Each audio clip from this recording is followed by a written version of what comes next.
Ayan, si Lula, nagawa na naman ng ibang klasing paraffin wax. Ayan, kinulayan ko. May molder ito. At ito din. Oh, queen. At saka may malaking, parang perdon, no? Perdon. Pero hindi kalakihan. Ayan. Violet.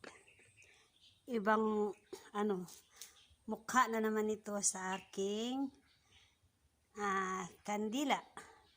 Pero lang ito, experiment lang ito ni Lola sa binili ko na mga molder. At medyo maganda ito pang souvenir, pag may binyag, may mga birthday, okay rin. At nakagawa na din tayo ng mga scented gel candle, may jasmine, tsaka may lavender. At itong mga malalaki na ito ang para sa ating mga JKK.